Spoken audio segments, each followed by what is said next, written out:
வண்டிப்பெரியாறில் இளைஞர் கத்தியால் குத்தப்பட்டு கொலை செய்யப்பட்ட சம்பவத்தில் கஸ்டடியில் எடுக்கப்பட்ட குற்றவாளியுடன் காவலர்கள் சம்பவ இடத்திற்கு சென்று தகவல் சேகரிப்பு நடத்தினர். குற்றவாளியின் உறவினர்களுக்கும் மரணமடைந்த இளைஞரின் உறவினர்களுக்கும் இடையே ஏற்பட்ட பிரச்சனையை தொடர்ந்து அப்பகுதியில் பரபரப்பு ஏற்பட்டது. தொடர்ந்து இந்த பகுதியில் காவலர்களின் ரோந்து பணியும் தொடங்கப்பட்டது.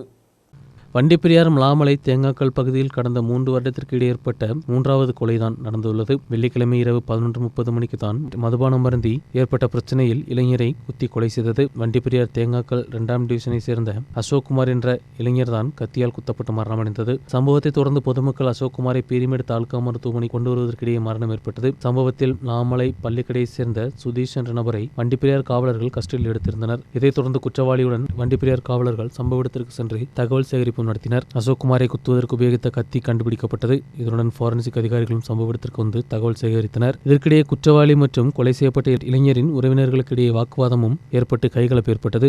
இருவரின் வீடுகளுக்கு நேராக தாக்குதலும் ஏற்பட்டது. இதைத் தொடர்ந்து இந்த பகுதியில் வண்டிப்பெரியார் காவலர்கள் ரோந்து பணியும் ஈடுபட்டு வருகின்றனர். இளைஞர் கொலை செய்யப்பட்ட சம்பவத்தில் கூடுதல் குற்றவாளிகள் உள்ளார்களா என்பதை குறித்தும் வண்டிப்பெரியார் காவலர்கள் விசாரணை நடத்தி வருகின்றனர். அதே நேரம் பீரிமேடு தாலுகா மருத்துவமனையில் வைக்கப்பட்டிருந்த கொலை செய்யப்பட்ட அசோக்குமாரின் சடலம் பிரேத பரிசோதனைக்காக இடுக்கி மருத்துவக் கல்லூரிக்கு மாற்றப்பட்டு உறவினர்களுக்கு விட்டுக் கொடுக்கப்பட்டது.